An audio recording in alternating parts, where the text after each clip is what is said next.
नमस्कार, मैं हूं मनोहर मनोज। पुनः कार्यक्रम सत्य असत्य और अर्ध सत्य में दोस्तों आज हम बात करेंगे देश की स्वतंत्रता के अमर सेनानी नेताजी सुभाष चंद्र बोस की 125वीं जयंती और उनको लेकर के देश में हो रहे तमाम विमर्श पर। दोस्तों नेताजी की 125वीं जयंती कल कोलकाता में मनाई गई और उस कार्यक्रम में प्रधानमंत्री नरेंद्र मोदी ने शिरकत की और पश्चिम बंगाल की मुख्यमंत्री ममता बनर्जी ने भी शिरकत की। ये बात अलग है कि नेताजी के इस 125 वर्ष की जयंती के उपलक्ष्य में जो समारोह आयोजित किया गया उस समारोह में कहीं न कहीं भारतीय जनता पार्टी और बंगाल की तृणमूल कांग्रेस ने दोनों ने अपने अपने राजनीतिक एजेंडे से अपने आप को दूर नहीं रख पाया और कहीं न कहीं नेताजी सुभाष चंद्र बोस की इस जयंती में जिस तरीके से भारतीय जनता पार्टी के लोगों ने जय श्री राम का नारा लगा करके ममता बनर्जी को चिढ़ाने का काम किया और यह दिखाने का काम किया कि जय श्री राम का जब हम नारा लगाएंगे तो उसके सामने हमारे सारे पाप धुल जाएंगे, सारे राजनीतिक पापों की तिश्री हो जाएगी। क्योंकि यह बात सब समझ में आता है कि आपकी मंशा क्या है, आपके उद्देश्य क्या हैं, और एक धार्मिक डोमेन की चीज को आप पॉलिटिकल डोमेन में लाकर आप केवल और केवल इस कॉम्पिटिटिव पॉलिटिक्स को एक तरह से नॉन क्वालिटेटिव बनाते हैं, एक तरह से उसकी कसौटी को आप हल्का करते हैं, कमजोर करते हैं और लोगों की भावुकता से जोड़ते हैं। बहरहाल नेताजी सुभाष चंद्र बोस के बहाने तमाम लोगों ने तमाम तरीके की प्रतिक्रियाएं दी। नेताजी सुभाष चंद्र बोस की जो वो पहल थी कि ब्रिटिशर्स के खिलाफ लड़ाई लड़ने के लिए उन्होंने देश की सबसे बड़ी राष्ट्रीय आंदोलन चलाने वाली कांग्रेस पार्टी से बिल्कुल अलग हट करके एक स्टैंड अपनाया और वह स्टैंड कहीं न कहीं अंग्रेजों से ताकत के बल पर लड़कर कहीं न कहीं अंग्रेजों के खिलाफ आर्मी के वो तमाम असंतुष्ट तत्वों को मिला करके और एक इंडियन नेशनल आर्मी के गठन के जरिए लड़ाई लड़कर के प्राप्त करनी थी। कहीं न कहीं नेताजी सुभाष चंद्र बोस का वो आज़ाद हिंद फौज का गठन और उनके ब्रिटिश के खिलाफ देश की आज़ादी की लड़ाई, वह ब्रिटेन के जितने जो एक तरह से उनके जो दुश्मन राष्ट्र थे या उनके जितने विरोधी थे, जिसमें कि जापान, जर्मनी, रूस, इन जैसे देशों को मिला करके नेताजी सुभाष चंद्र बोस देश की आज़ादी की लड़ाई को एक तरह से फतह करना चाहते थे और ब्रिटिशर्स के सामने वह एक निर्णायक विजय हासिल करना चाहते थे। नेताजी सुभाष चंद्र बोस की अगर वह पहल परवान चढ़ती तो कहीं न कहीं देश के सांप्रदायिक विभाजन पर भी चोट पहुंची रहती, क्योंकि हमें ये मानना पड़ेगा कि आज़ाद हिंद फौज के जितने बड़े कमांडर थे उसमें कहीं न कहीं मुस्लिम कमांडरों की संख्या काफ़ी निर्णायक थी, काफ़ी एक तरह से असरदारी थी। और पाकिस्तान की तरफ से जो अलगाववादी गुट थे, मुस्लिम लीग में भी जो अलगाववादी गुट थे, जो अलग पाकिस्तान के रूप में मुस्लिम राष्ट्र बनाने की हिमायत कर रहे थे, वह नेताजी सुभाष चंद्र बोस की लड़ाई के आगे अपने उस एजेंडे को भी दफन कर सकते थे। लेकिन दोस्तों ये सवाल अगर आज हम उठाते हैं कि नेताजी सुभाष चंद्र बोस की दुर्भाग्यजनक तरीके से वो मौत थी या सचमुच एक प्लान के तहत उनके खिलाफ षड्यंत्र रचा गया, क्या उनकी मौत को लेकर के भारत के आज़ाद भारत की जो सरकारें थीं, क्या उनका भी रवैया ठीक नहीं था?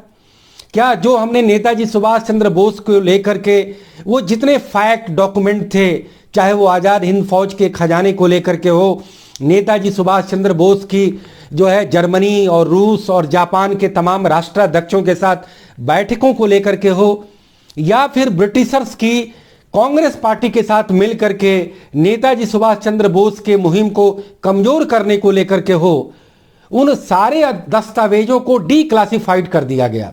क्लासिफाइड तो अब किया गया है और क्लासिफाइड कर करके उन सबूतों को, उन सूचनाओं को, उन दस्तावेजों को पब्लिक में जारी करने के लिए एक तरह से रोका गया, उसे एक तरह से दबा करके रखा गया। तो दोस्तों जब ये पिछले साल करीब 2 साल पहले जब प्रधानमंत्री नरेंद्र मोदी ने एक बड़ा फैसला लिया कि नेताजी सुभाष चंद्र बोस से सारे जुड़े दस्तावेज अब उन्हें डी क्लासिफाई किया जाएगा, यानी कि पब्लिक डोमेन में उसे ला दिया जाएगा। पहले उसे पब्लिक डोमेन में नहीं लाने की बात इसलिए कही जा रही थी कि हमारे कुछ देशों से रिश्ते खराब हो जाएंगे, यानी कि जापान से रिश्ते खराब होंगे, रूस से रिश्ते खराब होंगे और यहां तक कि जर्मनी से भी रिश्ते खराब होंगे। और इन रिश्तों का हवाला देकर के सुभाष चंद्र बोस से जुड़े सारे दस्तावेजों को एक तरह से क्लासिफाइड कर दिया गया। लेकिन दोस्तों, सत्य का हमेशा रहस्योद्घाटन होना चाहिए और मेरे इस कार्यक्रम का भी नाम सत्य, असत्य और अर्ध सत्य है। तो यह एक बहुत बड़ी सच्चाई है कि नेताजी सुभाष चंद्र बोस से जुड़े दस्तावेजों को एक तरह से दबा करके रखा गया। यह भी सच्चाई है कि नेताजी सुभाष चंद्र बोस के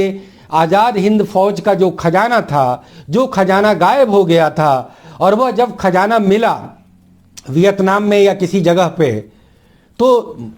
तत्कालीन जो नेहरू की सरकार थी, जवाहरलाल नेहरू की सरकार थी, उनका स्टैंड वो समुचित नहीं था। उन्होंने कोई तत्परता नहीं दिखाई और उनके मिले खजाने को अपने नियंत्रण में लेने की पहल नहीं दर्शाई गई। और इस बाबत जापान के एम्बेसी से बाजाबता जो है भारत के विदेश मंत्रालय को खबर भी दी गई कि आप इस पर कुछ पहल करें, लेकिन तत्कालीन जवाहरलाल नेहरू की सरकार ने इस पर पहल नहीं दर्शाई। लेकिन जो डॉक्यूमेंट डी क्लासिफाई किए गए हैं उनके जरिए यह भी पता नहीं चला कि नेताजी सुभाष चंद्र बोस की जो मौत हुई थी कि वह दुर्घटना नहीं थी, उन्हें जानबूझ करके एक षड्यंत्र के तहत वो दुर्घटना कराई गई। इस बारे में दस्तावेज नहीं मिले हैं। और मैं ये बताना चाहूँगा कि आज़ाद हिंद फौज के लोग जिन्हें भारतीय सेना में शामिल करने से प्रधानमंत्री जवाहरलाल नेहरू ने इनकार कर दिया था, और कहीं ना कहीं ये बताया जाता है कि अंग्रेज जब भारत छोड़ करके जा रहे थे तो उन्होंने यह शर्त लगाई थी कि आज़ाद हिंद फौज के लोगों को आपको भारतीय सेना में भर्ती नहीं करनी है। और जवाहरलाल नेहरू ने अपने देश के इन सेनानियों को भारत की सेना में शामिल नहीं करने का निर्णय एक तरह से अंग्रेजों के कहे गए निर्देश के मुताबिक पालने को मजबूर हुए, और जो कि इसको लेकर के जवाहरलाल नेहरू पर हम सवालिया निशान जरूर उठा सकते हैं। लेकिन उन्हीं आज़ाद हिंद फौज के जब कुछ बड़े सेनानी जब अलग अलग जगहों पर रह रहे थे, तो उनमें से उनके एक कमांडर्स का मैंने इंटरव्यू किया था। उनका सम अरोड़ा नाम था और वो मध्य प्रदेश के शिवपुरी जिले में, वो जबलपुर जिले के पास शिवपुरी के नामक जगह पर कहीं रहा करते थे। तो जब मैंने उनका इंटरव्यू किया, जो कि वो साथ में लड़ाई लड़ चुके थे, तो उन्होंने भी कहा कि नेताजी का योगदान अप्रतिम था। उनका व्यक्तित्व जवाहरलाल नेहरू से भी ज्यादा प्रतिभाशाली था। ही वॉज मतलब कि ब्रिलियंट एनफ।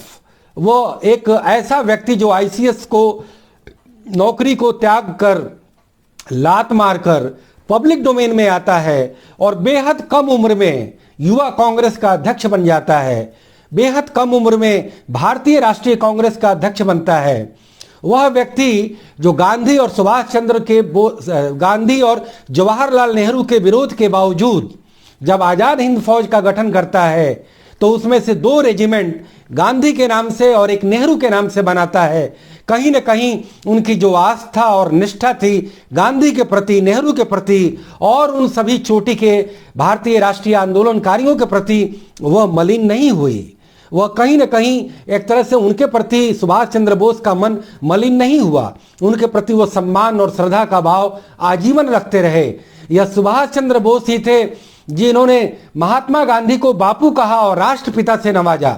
यह सुभाष चंद्र बोस ही थे कि जिन्होंने देश के सांप्रदायिक विभाजन को लेकर के जो स्टैंड अपनाया, वो मुस्लिमों में और हिंदुओं में सब में स्वीकार्य था। यह सुभाष चंद्र बोस थे जिन्हें मोहम्मद अली जिन्ना, जो एक डिविजिव लीडर थे मुस्लिम लीग के, उन्होंने भी उनको तस्लीम किया। तो सुभाष चंद्र बोस के उस विराट, बहादुर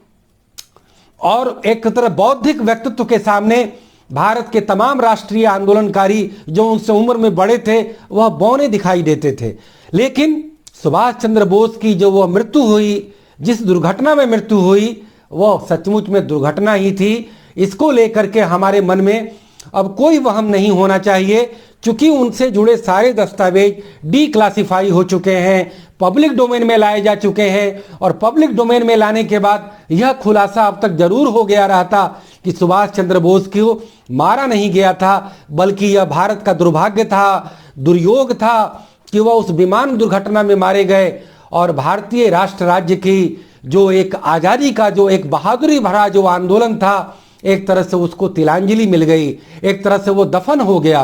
क्योंकि आजाद हिंद फौज ने अंग्रेजों से लोहा लेकर के